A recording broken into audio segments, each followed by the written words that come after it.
Many people currently observe a global state of separation, and in this video I will show you that this state of separation we're in just now as mankind is actually a very necessary process we're in on our path of growth, and that you can actually choose whether that state of separation leads to even more separation or leads to love and connection and closeness. So let's just look at the current quality of time, and just let's look at the global situation we're in from a bird's eye view. So in this video I will cover what is the process we are going through as mankind just now. So I will cover 5 phases and show you exactly in which phase we are in currently. In this video I will also cover where does that process lead to. So there are actually 2 possibilities and we're on a crossroad now. I will also cover what is the learning task for each and every one of us now. So first of all, if you're in a very intense process, it is very supportive to look at the situation you're currently in from a bird's eye view, as we do act differently if we have that overview over the situation and if we have that general grasp of the overall process we're in, and if we also understand where we actually just precisely stand in relation to that bigger process we're just in. So having that overview of things, we people actually tend to act more constructively towards our own life and also towards the people around us.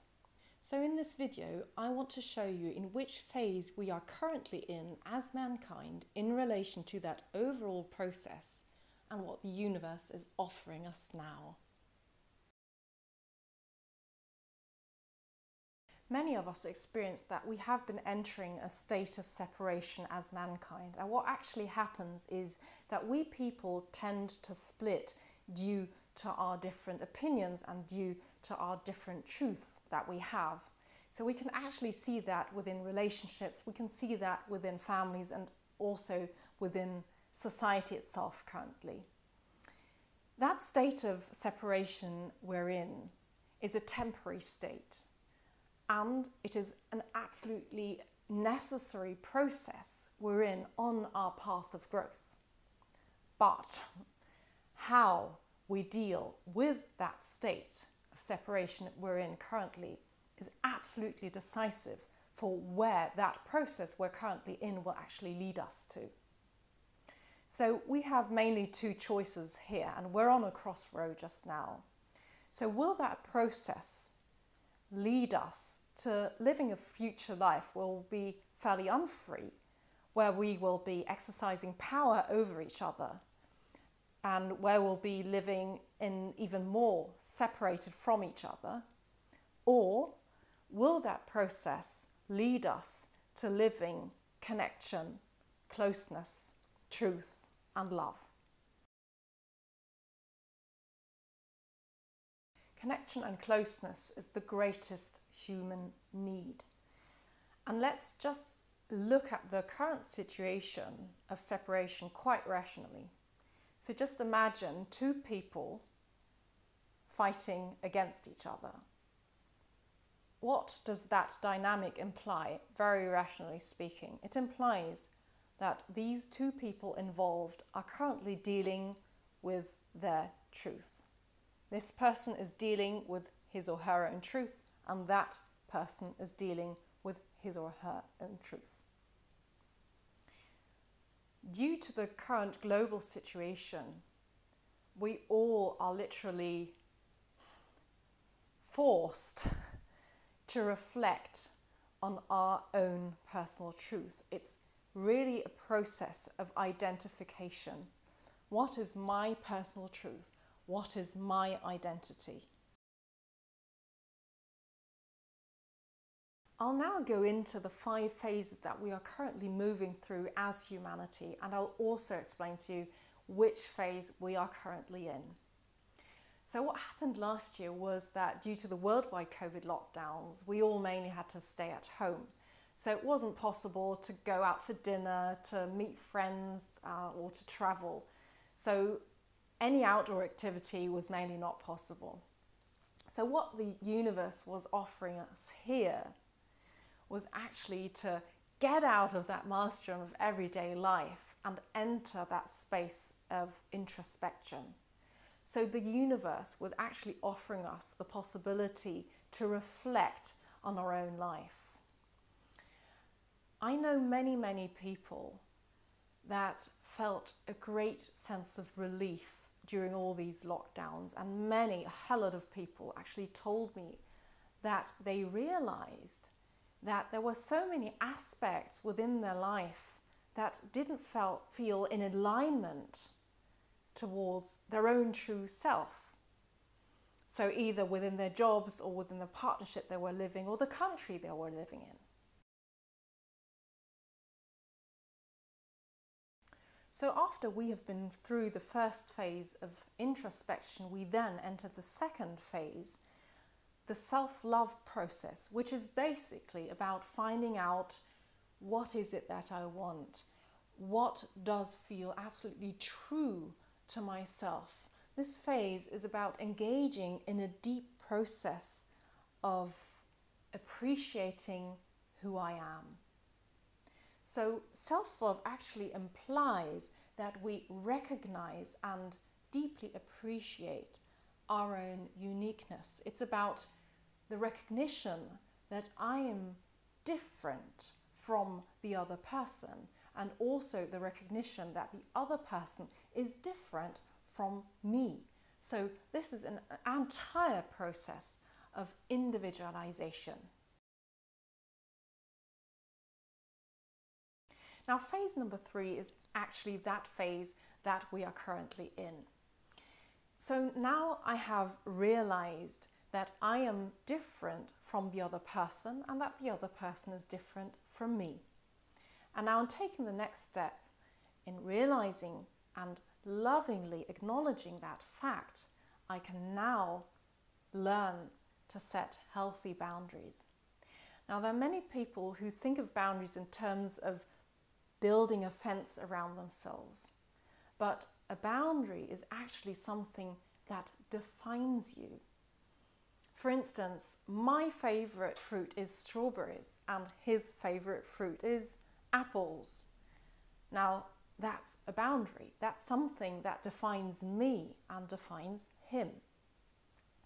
So in realizing and acknowledging who I am, lovingly acknowledging who I am, there will be a healthy demarcation between me and my environment.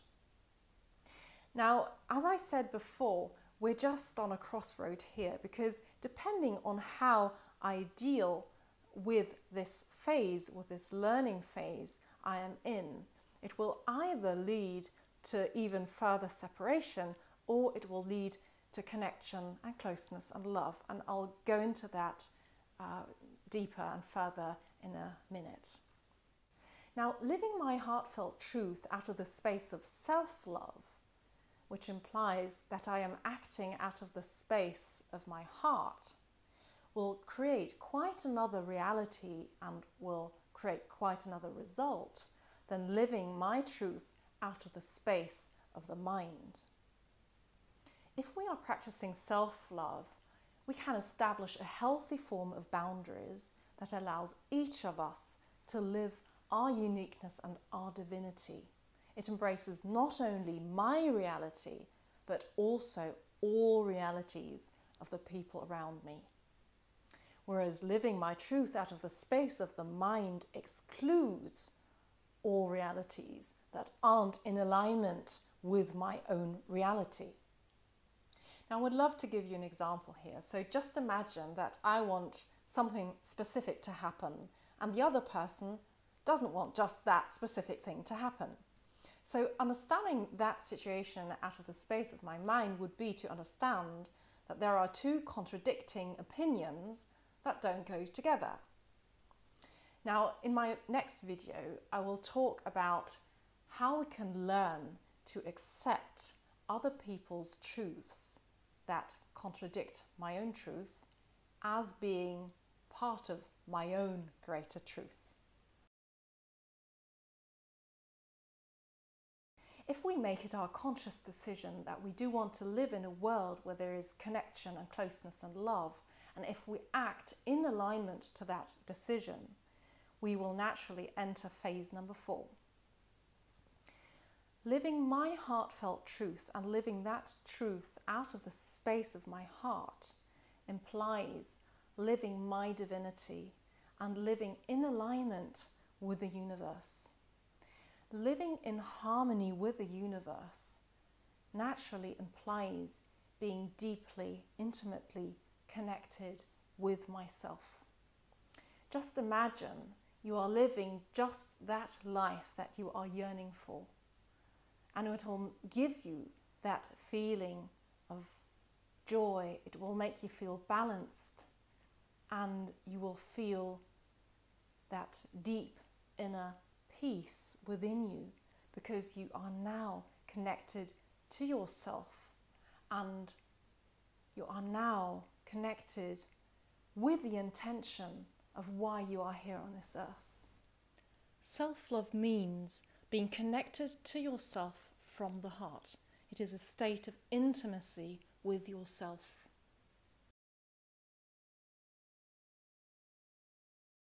And so now, very naturally, we will enter phase number 5, which is connecting to the people around us. Now, intimacy with another person begins with intimacy with yourself. So only if we are intimate with ourselves can we be truly intimate with the people around us. So the prerequisite for intimacy with another person is to say, yes, I do want that with you, or no, I don't want that with you. And then to see what feels right for the other person, and then to figure out which step to take in response to that. And so every time there is an adjustment in your environment, then try to reevaluate what you truly want, what you truly need, and what your priorities are, and act accordingly to that. So this way, we actually live true relationships whilst living our own truth. So in other words, when we are in contact with ourselves, only then can we enter true relationships with the people around us. So the foundation for true connection with other people is being connected with myself. So what the universe is offering us now is the possibility of getting in touch with yourself again, of living a life of true connection with yourself and with the people around you. Now, in society, we have been going through a general process of standardization in a sense that didn't directly serve us in a loving way, as it didn't really lead to connection, but rather to separation, as it made us lose ourselves. Now, depending on how we use it, standardization and defining norms can either serve as a framework, which would then lead to connection and closeness, or it can lead to uniformity, leading to separation. So I would love to give you an example of this. In certain cultures, it is said that you have to have a job and earn money to be an accepted member of society. Now, perhaps you actually feel that focusing on earning money is not your current life task, or you might feel a certain calling towards being at service for people, but which will not bring you any income. Now, this may lead you to actually taking on a job which will not serve your life path, but for the sake of earning money and foremost of being an accepted member of society. This will naturally lead you to be frustrated because you are not living in alignment with yourself and you are losing yourself. This whole situation will make you feel absolutely stressed. You will feel not understood and lonely and isolated. You are separated. Connection and closeness is the greatest human need. We need to understand that we can only live true connection towards another person if we are truly connected with ourselves. Now, this state of worldwide separation we're in is actually an offer of the universe for you to establish true connection with yourself, and resulting from that, to live true connection and closeness to the people around you. So this video is here to show you that this state of separation can actually be an act of liberation. But this entirely depends on how we actually deal with that current situation. We're truly on a crossroad just now. So this situation can either lead us to even more separation, or it can lead us to connection, to closeness, to love, and to truth. Now, in my next video, I will be talking about how we can learn to accept other people's truths as being part of my own greater truth. And if you don't want to miss that video, you're very welcome to subscribe to my channel. I really, really, really do wish you lots of joy discovering and living your heartfelt truth.